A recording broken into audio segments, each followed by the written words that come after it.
تو انہوں نے کہا نہیں نہیں پھر اس کے بعد ہم مذاکرات کریں گے،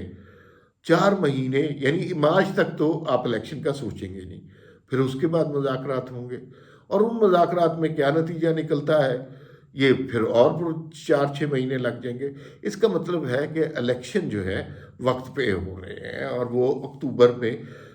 کہیں جا کے 2023 میں ہوں گے۔ اور عمران خان صاحب کی جو جلد بازیاں ہیں نا، کسی طرح اپنا نریٹو کامیاب کر لیں، تو وہ ختم ہو رہی ہیں۔ اب پہلے یہ ہوتا تھا خان صاحب 1-2 سال کے بعد جو بات کہتے تھے وہ بدل جاتے تھے، آج کل روز بدل رہے ہیں۔ ابھی ایک دن کہتے ہیں کہ میں خدا کے لیے حکومت سے کہتا ہوں کہ وہ مذاکرات کر لیں، اگلے دن کہتے ہیں نہیں لوگ میری بات ہی نہیں صحیح سمجھے، میں کہاں ان چوروں کے ساتھ مذاکرات کر سکتا ہوں، اب اگلے دن کوئی پتہ نہیں پھر دوبارہ مذاکرات کی دعوت دے دیں۔ تو پی ٹی آئی والے بیچارے بڑے کنفیوز ہیں کہ کب کس کو گالی دینی ہے، کب کس کے حق میں سیلیبریشن کرنی ہے، کس کو دعائیں دینی ہے، تو بڑی کنفیوژن کا عالم ہے۔ خان صاحب کسی ایک جگہ ٹک ہی نہیں رہے، اور وہ بس چلے جا رہے ہیں، اور انہیں اندازہ ہے، 2 خوف ہیں۔ ایک تو یہ ہے کہ ان کا بنایا ہوا مصنوعی بیانیہ اور بحران جیسے جیسے حکومت وقت پورا کرتی گئی وہ ختم ہو جائے گا۔ دوسری بات یہ ہے کہ ایک سٹیج آئے گی، اور کچھ ہماری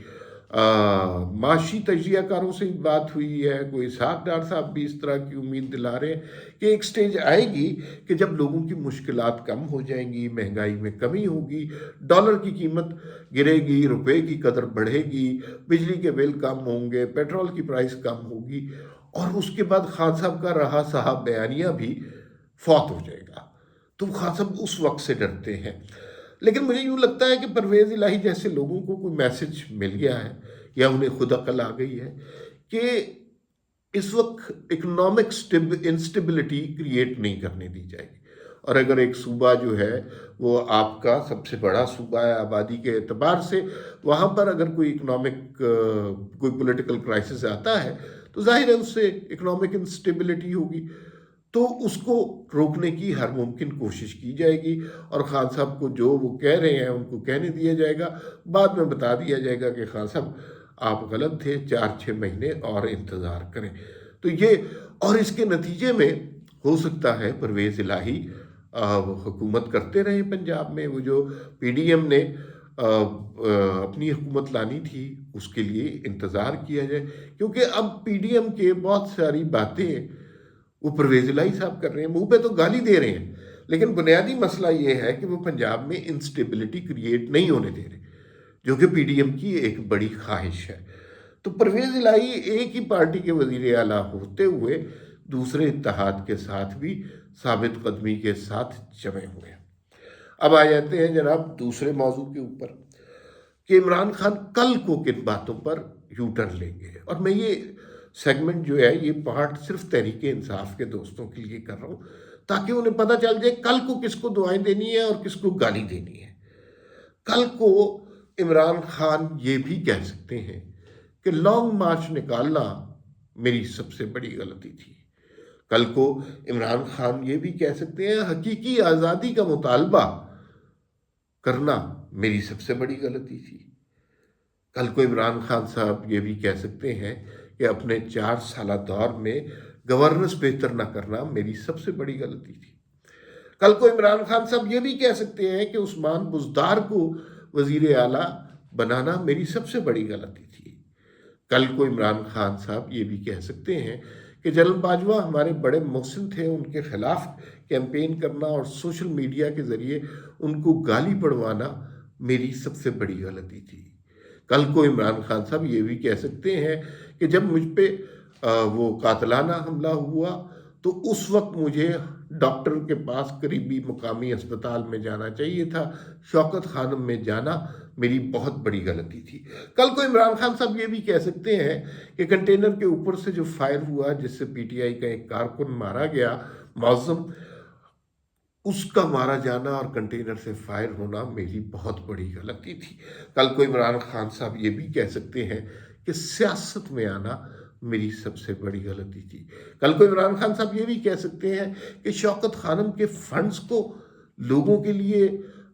استعمال کرنے کے بجائے سیاسی پارٹی میں استعمال کرنا میری سب سے بڑی غلطی تھی۔ تو پیارے دوستوں، تحریک انصاف والوں، ان سب یو ٹرنز کے لیے تیار رہنا، کیونکہ اب خان صاحب جس ذہنی حالت میں پہنچ چکے ہیں ان سے کچھ بھی بعید نہیں ہے۔ پھر ملاقات ہوگی۔ اللہ حافظ۔